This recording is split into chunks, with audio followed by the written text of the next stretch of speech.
Welcome to the second Indiana Internet video tutorial for students. My name is Pat Patterson and I'm the Indiana Internet Program Coordinator. In this second video, I will show you how to create your student profile and resume. The first thing you're going to want to do is go to our homepage at INTERNnet. From our homepage, located in the center right hand side of the page, you will see the existing user's login box, where you will log in with your username and your password.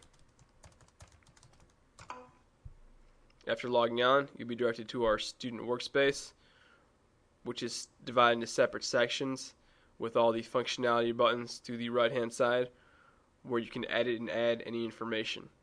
The first section is the student information section, which will already be filled out for you. The information in this section is the information you added when you created your account.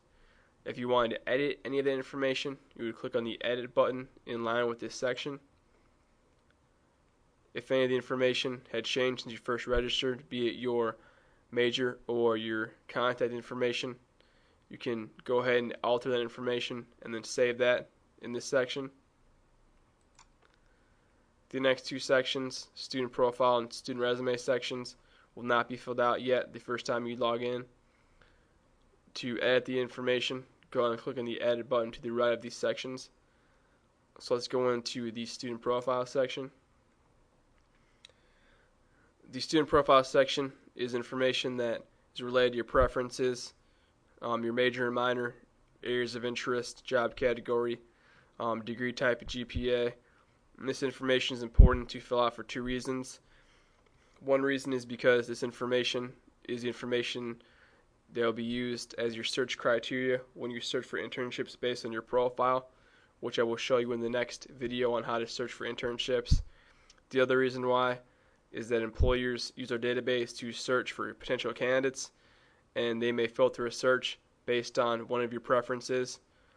For example, if they wanted someone with an accounting major, they would search for accounting majors.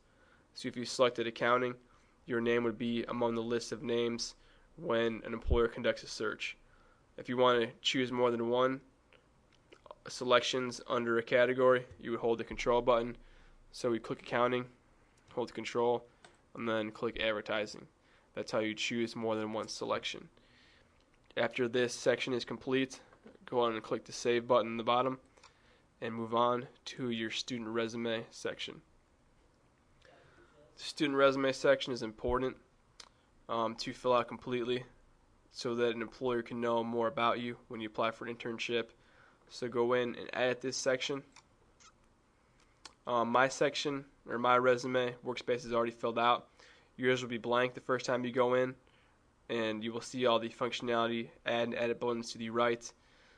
So this workspace is separated in different sections. The first section is education, where you can add any education you have, high school, college, or graduate school.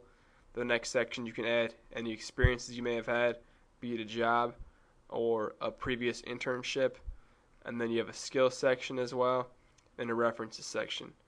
The second to last section is a work sample section where you can add a URL to any work samples you have on any web page. You can also add maybe a LinkedIn profile or a blog you write or a personal web page.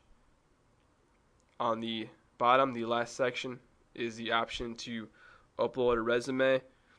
We suggest that you do upload a resume for a few reasons. One reason, you have a lot more flexibility with an uploaded resume to include more information and different information that you cannot in this template.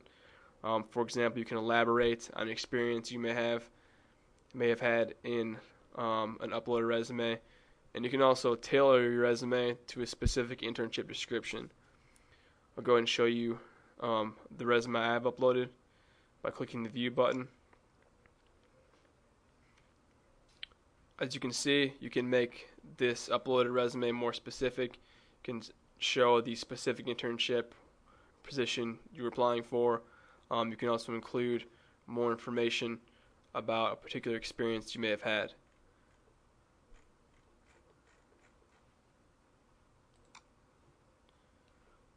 We recommend that when you upload a resume, you use the PDF format, since most computer systems are configured to open PDF documents. it's more likely that an employer will be able to view your resume by using it or uploading it as a PDF. The last part of the resume section is the option to save it as active or not active. When you save it as active, your resume, it will be available for employers to search when they search for potential candidates. So you're going to want to go ahead and click active. By doing that, you may receive a phone call or email from employers saying that they have found your resume online and choose to interview you.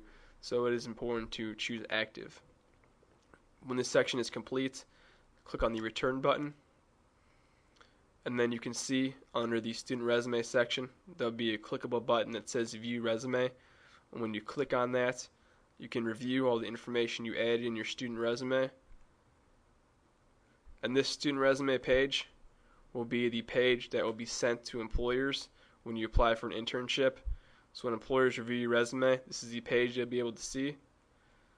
And they will also be able to click on the resume you have uploaded as well and view that.